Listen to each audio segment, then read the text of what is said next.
Big cup of how do you do?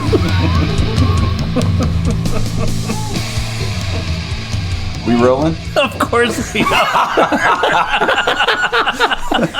Last I heard, you hadn't had it going yet. Welcome back to the Savor the Burn podcast. My name is Jonathan. To my left is W2, Mr. Wayne Wilkes. And to our right, this is our guest, Mitch. And actually, we are his guest because we are in his house, in his living room with his dogs. In my bar, it's all good. In his bar, yeah. We're looking at it. It's sturdy. It's got a big old padlock on it. It's well lit inside. Keeps the riffraff out of it.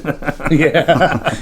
Mitch, introduce yourself. Tell us a little bit about yourself. How do you know Wayne? How do you know anything that we're doing here? What's going on here? So, yeah, my name is Mitch Plemmons. I'm actually, Wayne and I have been friends for, wow, I gotta think about this here for a second. It is coming up on 30 years, man. 30 years. We actually met through music, right? So I was in a band and we were doing original stuff and had an interesting group of fellows together, and one of the things that we had an issue with, we had really talented musicians back in the day, and they were all fantastic players, but we had one member in particular that would show up without a bass, and he was a bass player. It's kind of important.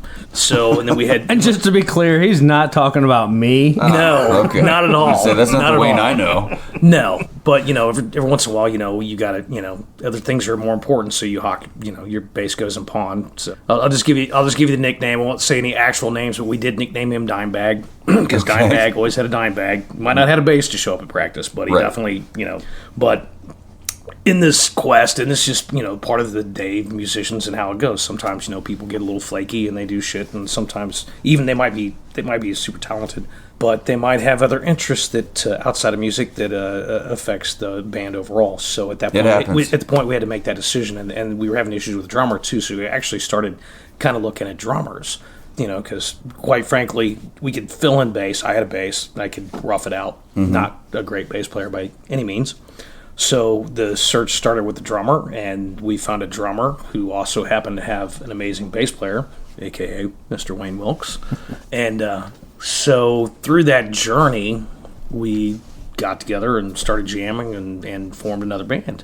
And that started, we lived in close proximity to one another, and so Wayne and I spent a lot of off time, if you will, outside of the band, just hanging out in general, and got to...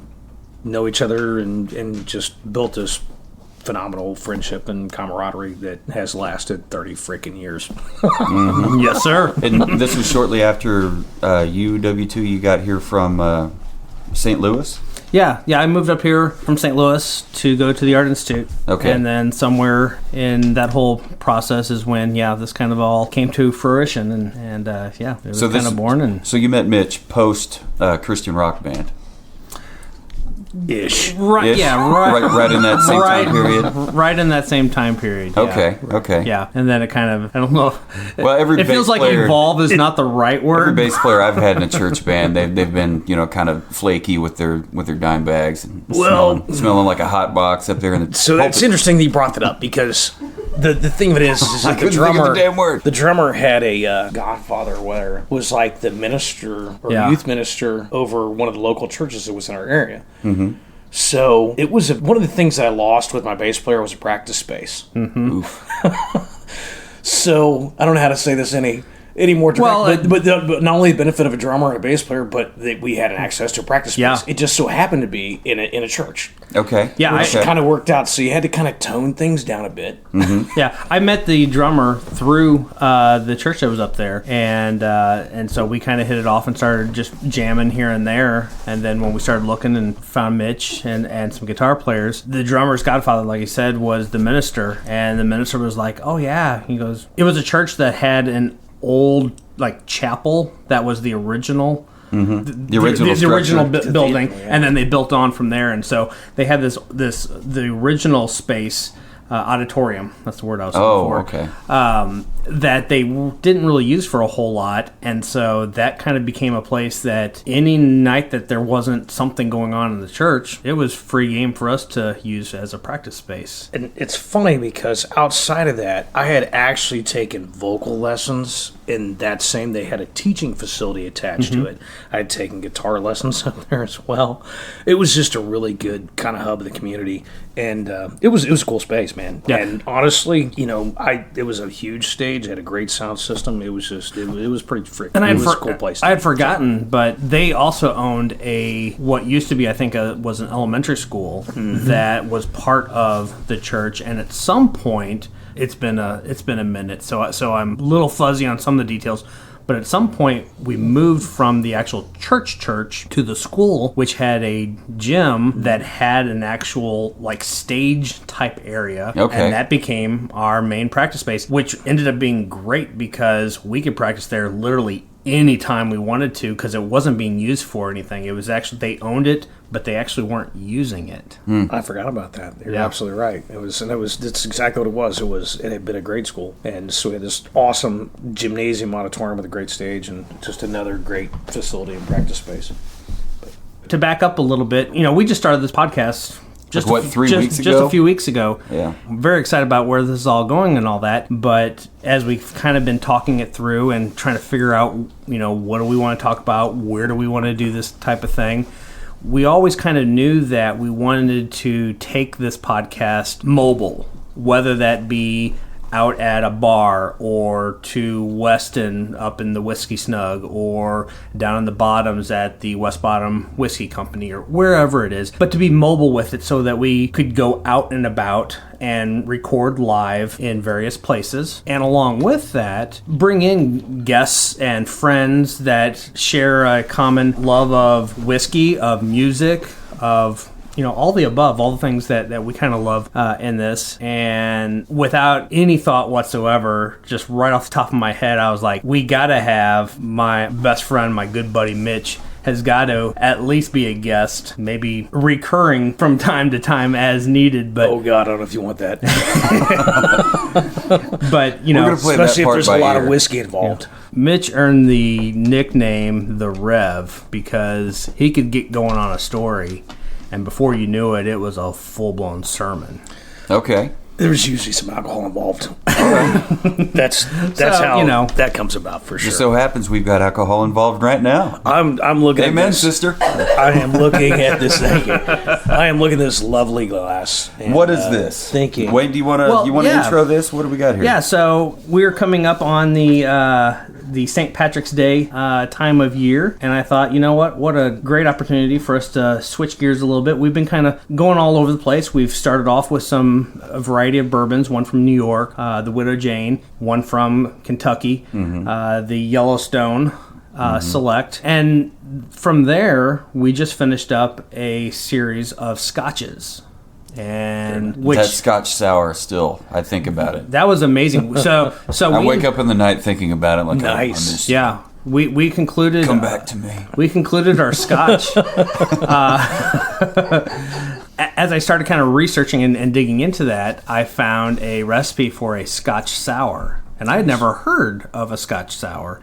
And so I thought that was rather interesting. And so, we made one. And it was kind of mind-blowing. The subtle smokiness that we were getting from the peated scotch, coupled with the lemon and maple syrup and all that, just gave a really nice balance of that sweet, sour, smoky. It was fantastic. It's like drinking a spiked lemonade next to a campfire. Yeah, it was really good. We're definitely going to have to revisit that at some point.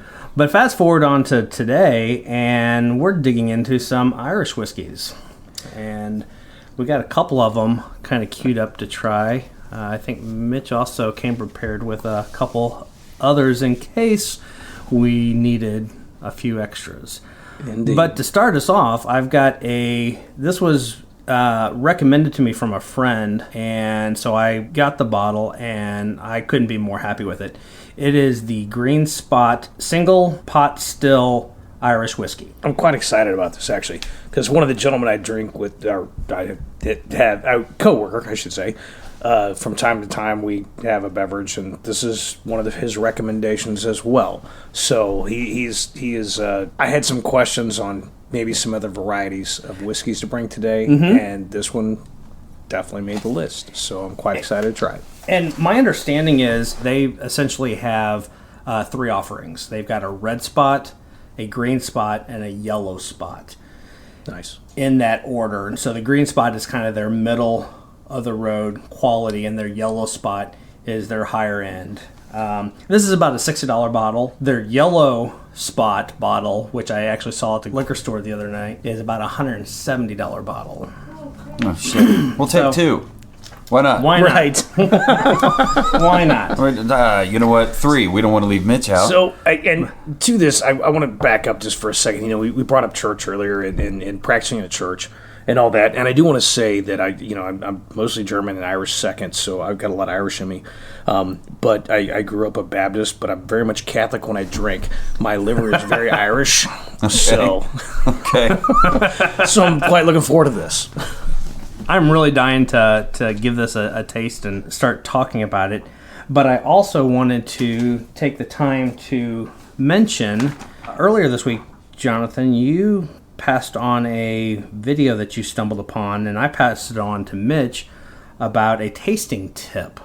Oh, that that I thought TikTok was video. very interesting.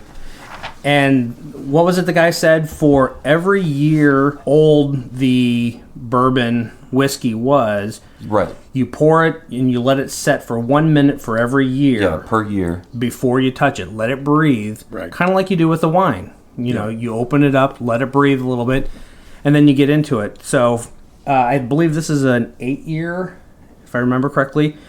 And we've definitely been going at this for longer than 8 minutes, so I think Okay. we're good with that. But then the second part of that was holding it on the tongue for 1 second. 1 second per year. The old Kentucky mouthwash.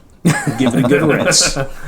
So, and I haven't tried that yet, and so I had ended up passing it on to Mitch when you sent it to me, and of course he did. He's already tried it, Of course. and With an exceedingly cheap and piss poor bourbon, just to see if it would actually help.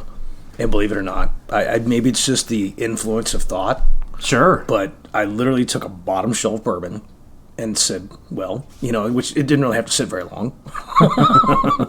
And I didn't have to wait too long for the mouthwash, but it did seem to help. But I actually have tried it through varying levels, and I don't know if it's the power of suggestion or not, but it actually kind of does seem to fit.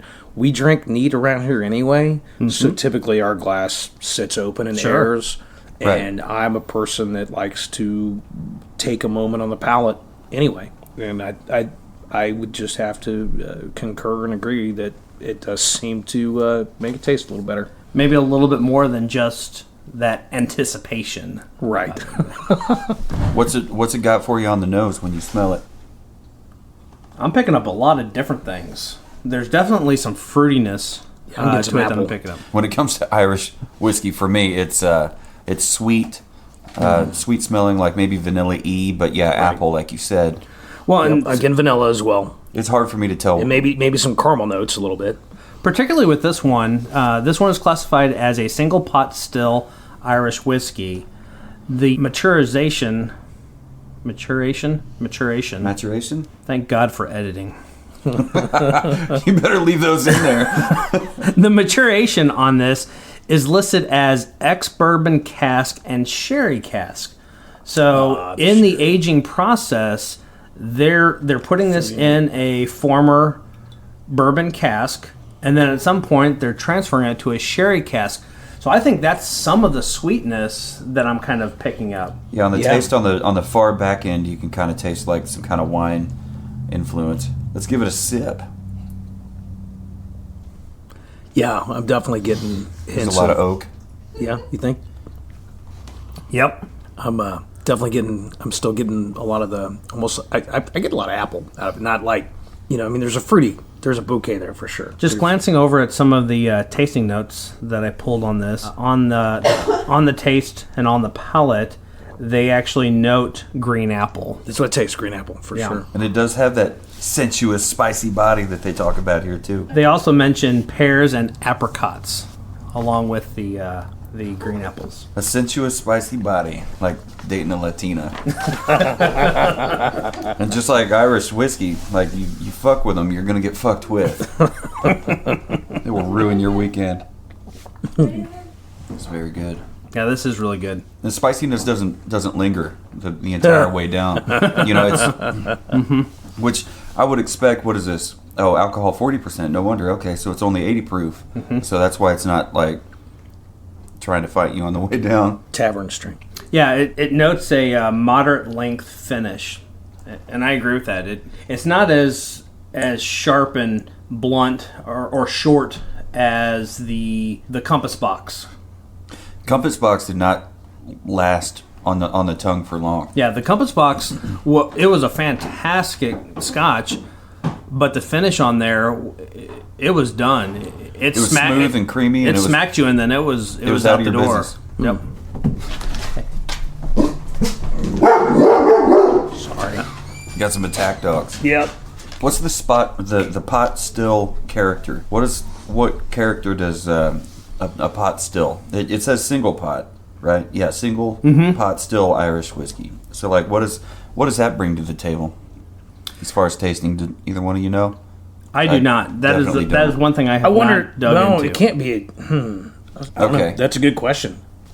Okay, Single pot. I don't know. The bottle says triple distilled, matured and bottled for Mitchell and Son. Of course, my name's got to be in there somewhere. I told you, my liver is Irish.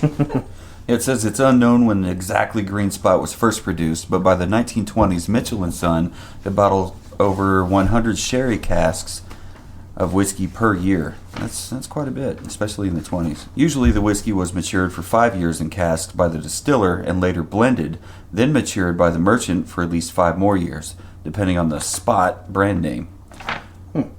The name comes from the practice of marking the different ages of casks with a different color. That's pretty cool. They do that with Scotch, with Glenfiddich. I also looked up on my way over here because, I mean, I've drank a lot of Irish whiskey over the years, but I don't think I knew, aside from the obvious of geolocation, I'm not sure I knew specifically what constituted an Irish whiskey. And so I looked it up, and it says that the main differences between American and Irish whiskey is the ingredients. Irish whiskey uses barley, while American whiskey is made with corn, rye, or wheat. Another key difference between Irish and American whiskey is the length of production. So Irish whiskey has a longer production time, and it's barley-based versus corn, rye, or wheat. And I noticed it's with an EY. It's not just WHISKY. I have noticed that too. You know, I know there's a reason. Y. I forgot why. My understanding was the EY for American whiskey is due to the corn that's in it. And I thought the Y was specifically for UK-based that were more barley-based.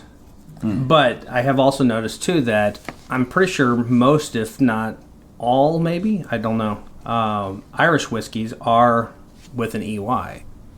Yeah, we've come across a lot of different topics where we need to do homework and we need to like come back and report. I did a little bit of homework into the chill filtration thing. Oh yeah, but I'm not ready to give a book report on that yet. Well, to that point, we talked a little bit about it last time, and I ended up doing some research this last week and ended up being kind of wrong on what my assumptions were. But the term single malt, I was under the impression single malt referred to the single barrel, single batch element to that, and that's not the case. Single malt actually just refers to a single location. So as distillers have multiple places throughout the country, throughout the world, that they distill and produce the product, if it's labeled as a single malt, that means that bottle was distilled all within one location. Wow, okay. So it does not have anything to do with barrels. They're all blended to a certain point. But the term single malt just really refers to as this was made 100% from this location. So, and I thought that was interesting. A little bit different The more than you what know. I thought. Yeah. Have you guys dived into bonded whiskeys yet? Not yet. That's also Are those interesting. aged in leather and whips and chains? No, no, they are not. Oh, that's bondage.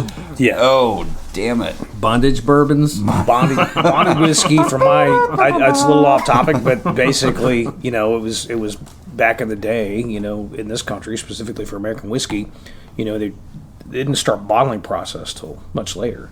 And so a tavern owner would order a barrel of whiskey, and then he would basically bottle it at the bar. Well, a lot of times you weren't just getting whiskey, you were getting water. Right. And so a lot of times, and so that's where the bonded whiskey came from, was that the government oversee the process to make sure that what was delivered was actually indeed what you purchased, and it was a single manufacturer. It wasn't a blended whiskey. It was, you got a barrel similar to like one location, one batch, showed up, and you got 100% whiskey that was guaranteed and certified.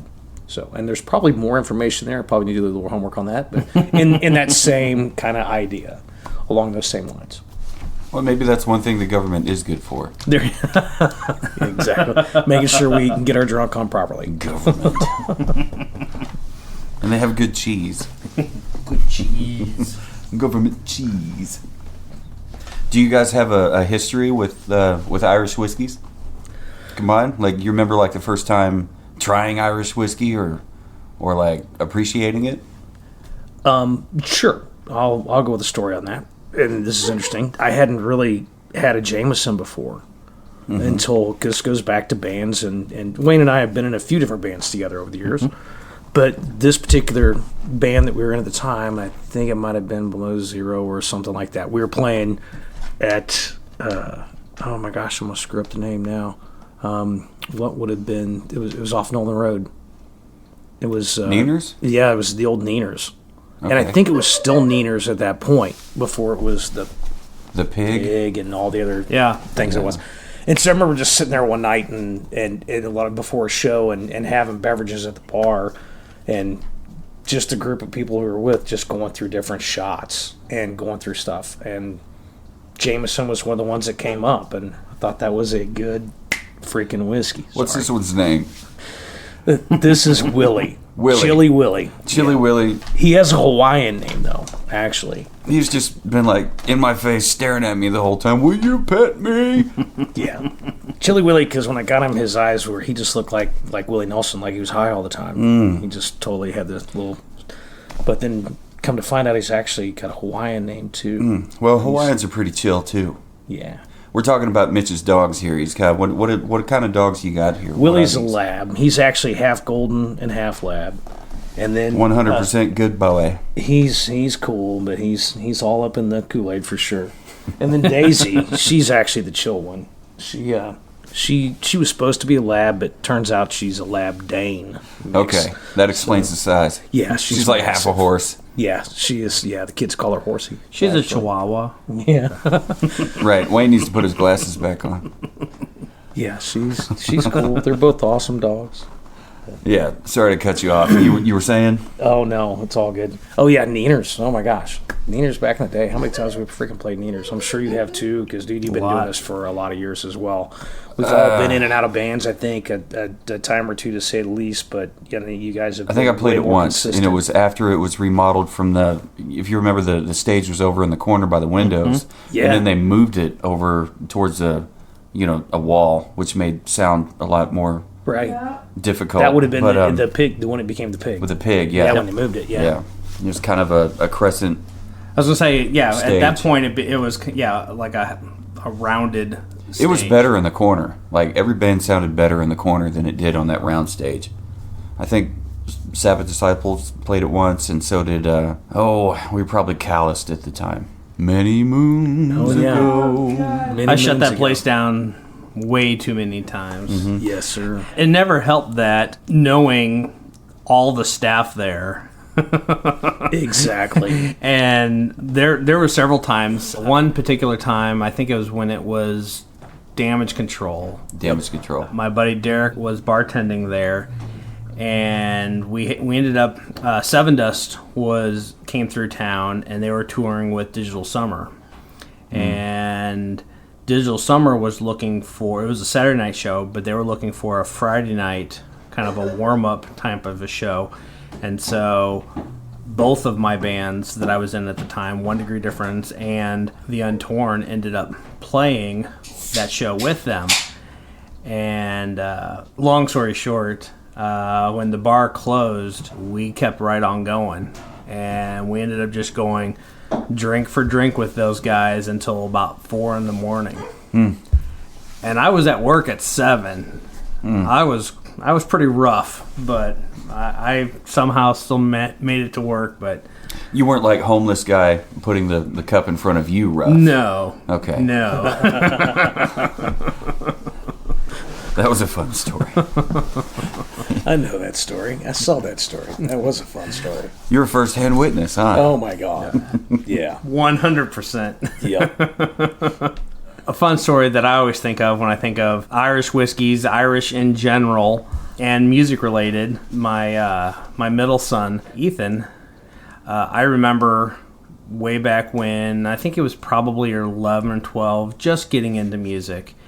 And music hits everyone differently. And different types of music hits people in different ways. And for whatever reason, for Ethan, Dropkick Murphys is the band that really sparked his music love. Okay, all right. And so he was really into Dropkick Murphys. And that particular year, they come through town all the time, right around St. Patrick's Day. And they were at the Uptown. And so I bought tickets for him and I to go.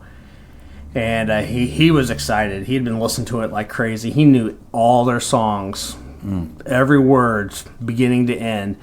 And so we had general admission tickets, so we were right down in the thick of it. But I had been to enough Dropkick Murphy shows that I knew what was going to happen and what was going to transpire in that pit. And so as a result of that, I made it very clear to him that he needed to, if I was on the right side of the pit, he needed to be to my outside right back shoulder at all times, because it could get a little rowdy. And sure enough, just a song or two in, that pit started, and it started circling around, and elbows started going up and down and back and forth, and it got rougher and rougher. All of a sudden, a little skirmish broke out right in front of us, and I just remember, and the music's loud, but I remember hearing Ethan yelling in my ear, "Dad, that dude just got punched in the face!" Yes, son, yes, he did. But that guy just popped right back up, and we went right back at it again. And so it's that Irish fuel, that fight. Fighting Irish. So was It was a good time. Was it Flogging Molly's or Dropkick Murphys that had a member from Fastway? Do you guys recall? Because that was a band when I was a kid growing up. Fastway's a name I haven't heard in a long time. Oh, I know, dude. Yeah, way back, because I'm a old fucking hair That metal might- guy yeah. from way the fuck back. That might be Dropkick. Is it Drop? I couldn't remember. I knew it was one of them. I just couldn't remember which one. And so that'd be another good thing to Google. But it's amazing to see. And even during the course, on a different note, like when grunge moved in and hit that fucking era in the early 90s, and how many hair metal bands and former guitarists and people even around here kind of switched up what the fuck they were doing. Because so much of that shit, that old school rock and roll and that hair metal and that 70s sound, that early 80s sound, got squashed and knocked the fuck out. Yeah.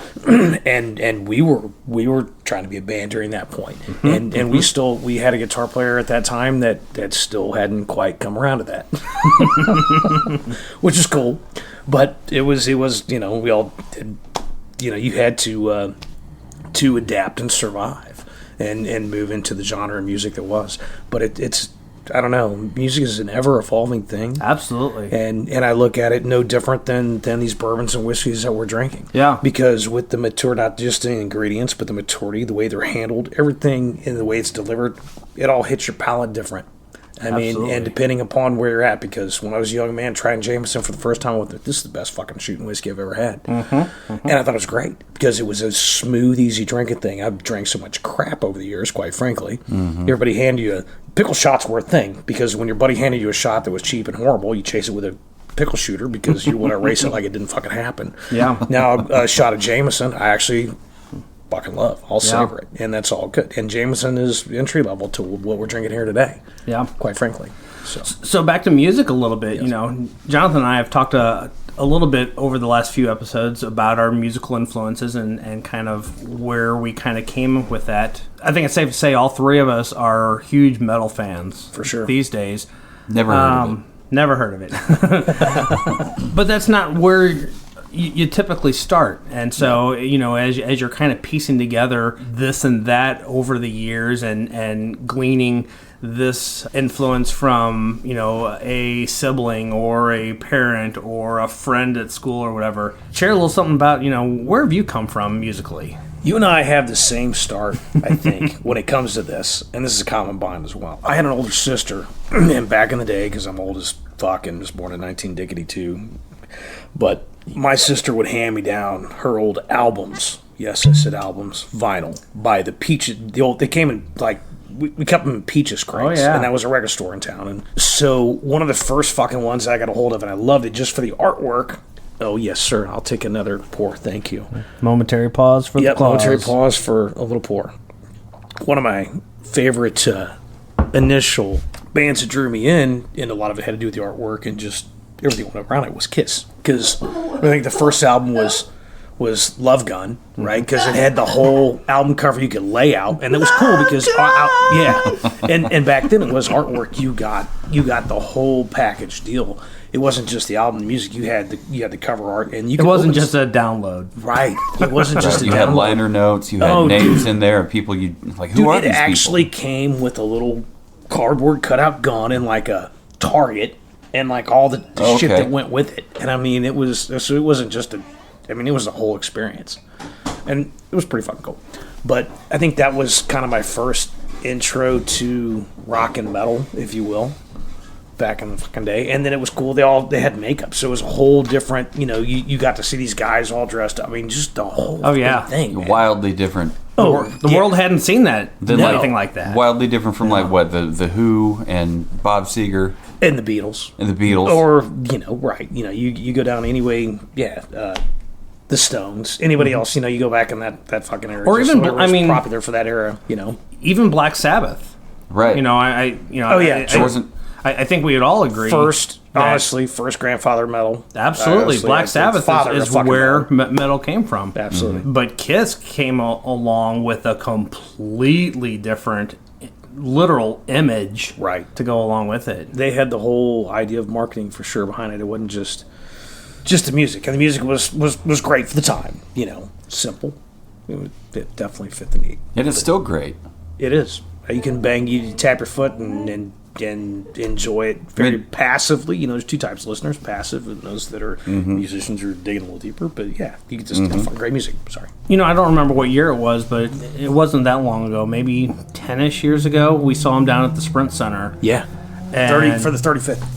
Yeah, that was my first time seeing them live, and that was one hell of a show. That was absolutely, and that's what it's about. Back then, when they came out, though, the world didn't know that was the show, quote unquote. Right. And so you end up with, we hit on a little bit. Growing up in the Baptist church, they were very quick to go, oh, well, that clearly they have to be knights in Satan's service, right? Because they spit blood and worship the devil. Yeah, whenever Tipper Gore in the PMRC came after it, it's like, oh, this has got to go. Thank goodness for Dee Snider and his work. Love Dee. Dee's an awesome individual and all the shit that he did. And for a guy in a band that comes out and talk about doing a whole different show and set, when you're being a very masculine rock band all dressed in drag, you're definitely making a statement. Yeah. And then going into the clubs that they went into, or I'm sure that probably got him in a few fights along the way. I don't think Dee Snider backs down from anything. No. I love the whole story with when he went up against the government with that. And I've heard on Johnny Dare, he's been on there several times, and he tells a story about walking in with his ripped up blue jeans and sitting down and pulling that tiny wad of paper, wad of paper out of his back pocket and unfolding, taking his time, setting them up. He had them in the palm of his hand. Yep. They're looking at him like, look at this guy with his long hair and his half washed off eyeliner. Yeah. insane and a brilliant mind. I thought this was a fantastic whiskey. I brought over a well-loved bottle before we even got to it. There's Your not palate a whole was lot pre-seasoned. Pre-seasoned palate. left. So, You can't see it now, It's but quite we'll delicious. have photos and things like that posted up on our socials. Yeah, we're still trying to evolve this whole thing, and one of the things that we're talking about is, do we want to rate our tastings, our reviews? How do we want to do this? So, I think we do want to rate them. I just don't know how yet to go Yeah, about that. yeah. We need to figure out a rating system. I mean, how many, like, this gets 4 out of 5 savors or 4 out of 5 burns? We have no idea. yeah, 4.5 metal horns. But every metal, there's 2 of them. It depends on if you have too much metal for one hand. There are 4 to be had. Yeah, I wouldn't know how to rate it. I'd give it a top rating. It's got it's smooth. Like we brought up Jameson. It's smooth like Jameson. I think it's smoother. Did you say this? Very was much so. Distilled 2-3 times. Triple distilled. Triple distilled. I don't know how many times Jameson has been distilled, but I don't think Jameson is this smooth. As smooth as the Green Spot. Single pot still Irish whiskey. I don't think Jameson's also an 8-year whiskey either. Right. I think it's probably I'm a pretty 3 or sure it's 4. triple 3. still, but I don't think it's an 8-year whiskey. Yeah. I think it's maybe a 3. Yeah, I don't know that for sure. But if you're looking for something that's beyond the basic starter Irish whiskey, say, obviously we've talked about it 100 times now, Jameson, I'd suggest giving this one a shot for sure at the Green Spot Single Pot Still Irish Whiskey from Mitchell & Sons. One of the cool things that when I started kind of picking through the liquor cabinet and deciding what made sense and what we wanted to try today, I did not know this, but one of the things that I found very interesting is one of the next ones that we're going to try is the Redbreast 12-year Single Pot Still Irish Whiskey. So 2 single pot stills. There's that right single in a pot. row. But the Redbreast 12 and the Green Spot are both distilled at the same distillery. They both come from the Middleton Distillery in Ireland, which I thought was really interesting. I guess that's no different than, Buffalo Trace does Blanton's, does Weller, does Pappy.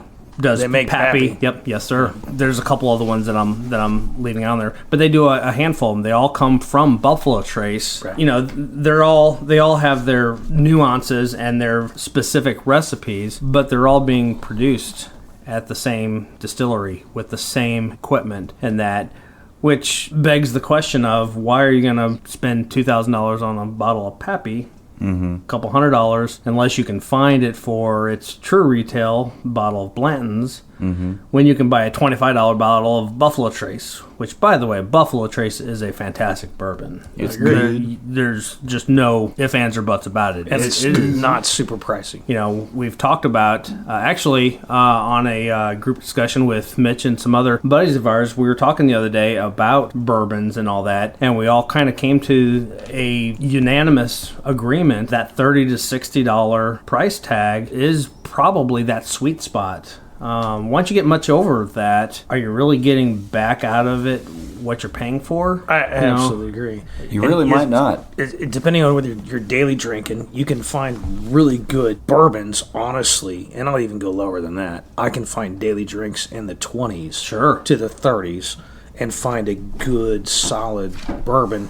But if you want to drink a good top shelf bourbon, I agree with you. It tends to be, if you're at least in our region where we're here, and it depends on the store that you're in, because like the bottles that I'm going to present to you later, the price difference could be $15 on that bottle depending where you get it. Sure. But $60, $65 typically is a good top end. It might be a little more depending on where you buy it. It might be 70 or what have you. But you can usually find just really outstanding bourbons at that price that are, I would put up against anything pretty much that's 100 and up. Blanton's is a great example. Everyone knows the name Blanton's. Everyone is looking for the John Wick bottle. Right. That beautiful honeycombed globe of a bottle with the racehorse topper on there. It's the coveted bottle that everyone wants in their collection. Absolutely. A lot of people actually don't even know that technically retail, that's a $69 bottle, a $59 bottle if you find the right place. I personally think it's worth more than that, but the problem is because it's so sought after and it's in such short supply, you've got this third market that is getting away with charging anywhere from $180 up to $400 I want in a that bottle. market. You know, I want in that market. I have a bottle in my cabinet, not much left in it, but the bottle in my cabinet I found on the cruise ship on our honeymoon. The last day of our cruise, I had some cruise credit left over that I was going to lose if I didn't find something to spend it on. So, okay, let me go to the liquor store and see what I can find duty free. And they had a bottle of Blanton's on the shelf for, it was either $59 or $69. And I was like, yes, please. They had two on the shelf, and I'm still kicking myself that I didn't pick up both of them. But I was scared that if I tried to get both of them in my suitcase, they were both going to get broke in the trip. We're going to back send home. you on another cruise. Okay. For sure. It's definitely worth a little bit of a premium price, just not what that third market has kind of started to That makes dictate. sense. It's worth. You know, I'm over here, my mouth is watering. Just saying. Well, thanks for listening to our Savor the Burn podcast and our tasting of the Green Spot Single Still Irish Whiskey. Feel free to reach out to us at any one of our social medias as the dogs go wild. You can listen to us on all popular podcast apps. Reach us at all social medias. Send us an email at info@savortheburn.com, or if you want to reach out personally, Jonathan at savortheburn.com or Wayne at w2@savortheburn.com. Thank you, Mr. Plemmons, for hanging out with us on this episode Thank you for of having Savor me. the Burn. Thanks for hosting us here in your house with your doggies. Absolutely a pleasure. Anytime. Thank you. Thanks for listening.